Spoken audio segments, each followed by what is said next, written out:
அஸ்ஸலாமு அலைக்கும் வரஹ்மத்துல்லாஹி வபரகாத்துஹு. அன்புக்குரிய சகோதர சகோதரிகளே, புனிதம் நிறைந்த முஹர்ரம் மாதத்தினுடைய 10ஆம் நாள் ஆஷூராவுடைய நாள் என்று சொல்வார்கள். நம்ம எல்லாத்துக்கும் தெரியும், ஆஷூரா நோன்பு வைக்கணும்னு சொல்லி சின்ன பிள்ளையிலேருந்து எல்லாத்தையும் நம்ம பழக்கப்படுத்திருக்கிறோம். மாஷா அல்லாஹ், அல்லாஹ்வினுடைய மகத்தான கருணையினாலே இந்த முஹர்ரத்தினுடைய 9-10 தமிழகத்திலே நிறைய மஸ்ஜிதுகளிலே அது ரமதானை போன்று செழிப்பாக கஞ்செல்லாம் செய்து நோன்பாளிகளுக்கு விநியோகிப்பதும் நோன்பு திறப்பதற்கான ஏற்பாடு செய்து கொடுப்பதும் நிறைய ஊர்களிலே அதை ஒரு ஒரு பெரிய பாக்கியமாக நினைச்சு செய்வது உள்ளபடியே மகிழ்ச்சிகரமாக இருக்கிறது. உள்ளபடியே செய்ய வேண்டும். ஏனென்றால் ரம்ஜானுக்கு பிறகு, ரமதானுடைய நோன்புக்கு பிறகு சிறந்த நோன்பு என்னென்று ரசூலுல்லாஹ்ட்ட கேட்டால் சொல்லுவாங்க, அது ஆஷூராவுடைய நோன்பு தான் வாங்க. இப்போ ரமதானில் இருக்கக்கூடிய அதே உற்சாகம் இதில் நமக்கு இருக்கணும்ல.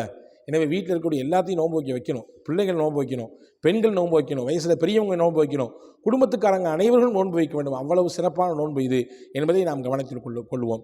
ஆஷூராவுடைய தினத்தை செய்ய வேண்டிய முக்கியமான அமல் என்ன? ஆஷூராவுடைய தினம் முஹர்ரம் மாதத்தினுடைய 10ஆம் நாள், அதில் செய்ய வேண்டிய முக்கியமான அமல் என்ன என்றால், நான் உங்களுக்கு சில விஷயத்தை கோடிட்டு காட்டுகிறேன். கட்டாயமாக இதை செய்யுங்கள். ஏனென்றால் அந்த நாள் மிகவும் மிகவும் முக்கியமான நாள். சொல்லப்போனால் எக்கச்சக்கமான நபிமார்களுக்கு அல்லாஹ் அவர்கள் செய்த துவாவிற்கு அங்கீகாரத்தை கொடுத்த நாள். யூனுஸ் அலைஹிஸ்ஸலாமுடைய துவா ஏற்றுக்கொள்ளப்பட்ட நாள், மூசா அலைஹிஸ்ஸலாமை காப்பாற்றிய நாள் இல்லையா? அதே போன்று நூஹ் அலைஹிஸ்ஸலாமுடைய கப்பல் கரை ஒதுங்கிய நாள். இப்படி வரிசைப்படுத்தலாம். எக்கச்சக்கமான நபிமார்களுக்கு அல்லாஹ் உதவியை கொடுத்த நாள், அல்லாஹ் அவர்களுடைய துவாக்களுக்கான கபூலியத்தை கொடுத்த நாள். எனவே இந்த நாளில் ரொம்ப ரொம்ப முக்கியமானது, நாம் முதலில் அதிகப்படியான துவாக்களை செய்ய வேண்டும். அதிகமாக அல்லாஹ்ட்ட நம்பிக்கையோடு துவா செய்யணும். அந்த நாளில் நோன்பு வச்சுட்டு சஹருடைய நேரத்தில் துவா செய்யணும். நோன்பு திறக்கும் பொழுது இஃப்தாருடைய நேரத்தில் துவா செய்யணும். அதே மாதிரி மற்ற பிற இடையில இருக்கக்கூடிய நோன்பு இருக்கக்கூடிய சமயத்தில், இடைப்பட்ட நேரத்தில், தொழுகைக்கு பின்னால் அதிகப்படியான துவாக்கள் செய்ய வேண்டும். குறிப்பாக அந்த நாளிலே சில விஷயங்களை நீங்கள் கவனத்தில் கொள்ளுங்கள். நான் சொல்லித் தருகிறேன், அதை கண்டிப்பாக நீங்கள் செய்து விடுங்கள். ஒரு குறைந்தபட்சம் ஒரு 100 தடவை அந்த நாளிலே ஸலவாத்தை ஓதுங்கள். அல்லாஹும்ம ஸல்லி அலா முஹம்மத், அல்லாஹும்ம ஸல்லி அலைஹி வஸல்லிம். ரொம்ப குறைவாக சொல்கிறேன், ஒரு 100 தடவையாவது அதை சொல்லிவிட வேண்டும் என்ற எண்ணத்தோடு அதை படியுங்கள். இரண்டாவது, மிக மிக முக்கியமானது, வல்ல அல்லாஹ்விடத்திலே பாவ மன்னிப்பை கேட்பதற்கான ஒரு முக்கியமான நாள் அது.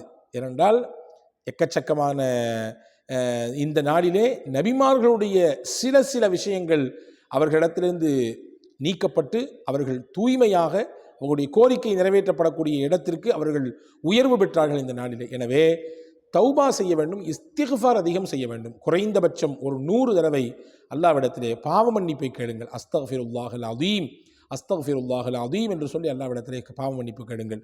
மூன்றாவது, ரொம்ப முக்கியமான ஒரு திக்ரை இந்த ஆஷூராவிடத்திலே கண்டிப்பாக செய்து விடுங்கள். அதுதான் யூனுஸ் அலைஹிஸ்ஸலாமை அல்லாஹ் எந்த திக்ரை கொண்டு காப்பாற்றினானோ அதே திக்ரை இந்த ஆஷூராவுடைய 10ஆம் நாளிலே, முஹர்ரத்தினுடைய நாளிலே கட்டாயம் ஒரு 100 தடவையாக செய்து விடுங்கள். லா இலாஹ இல்லா அன்த சுபஹானக இன்னி குன்து மினல் ஸாலிமீன்.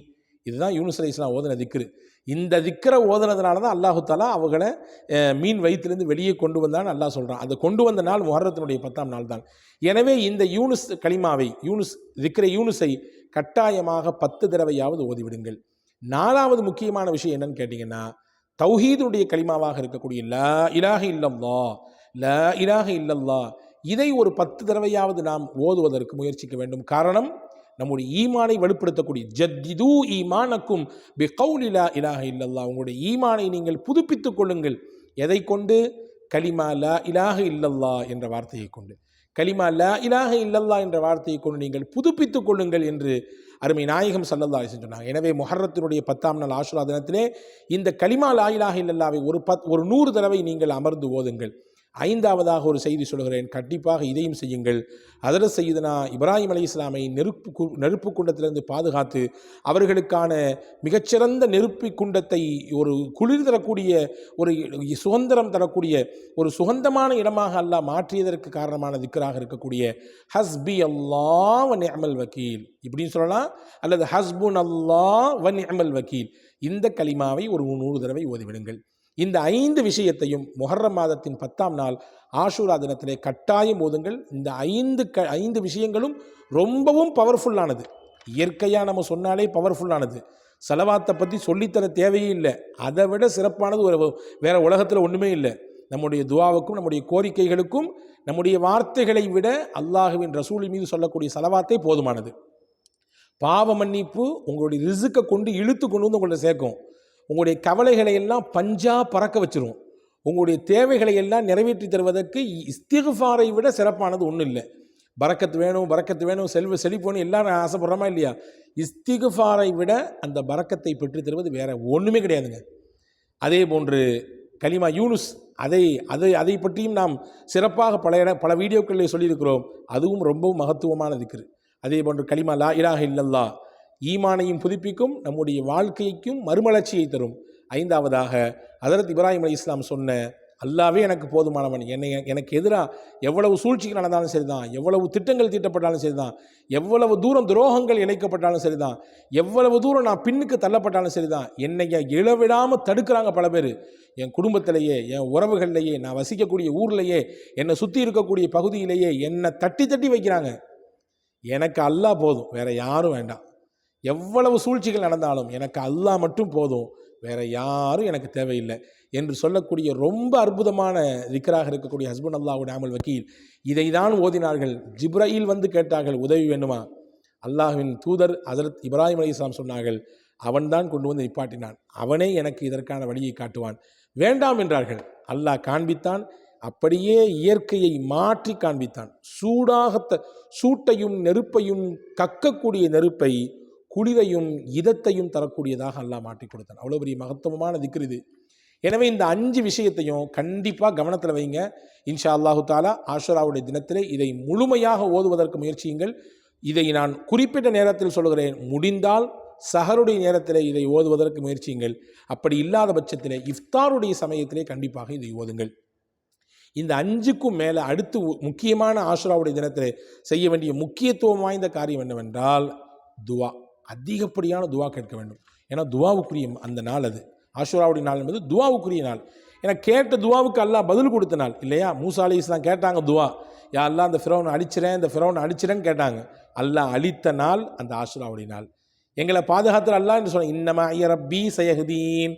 எல்லாரும் கேட்டாங்க, இப்படி கொண்டு வந்து நட்ட நடுவில் நிப்பாட்டி வச்சிட்டீங்களே, முன்னாடி நைல் நதி, பின்னாடி ஃபிரௌனுடைய கூட்டம், எங்களை பொசிக்கிறோமே, முன்னாடி போனாலும் ஆபத்து, பின்னாடி போனாலும் பேராபத்து, நாங்களே போய் மரணத்தில் உழுற மாதிரி தான், இப்படி கொண்டு நிப்பாட்டிட்டீங்களே என்று அந்த மக்கள் கேட்கும் பொழுது மூசா அலைஹிஸ்ஸலாம் சொன்ன வார்த்தை, இன்ன மஅய ரப்பி சயஹ்தீன், என்னோடு என் ரப் இருக்கிறான், அவனே நமக்கான வழியை காட்டுவான். காட்டினானா இல்லையா அல்லாஹ்?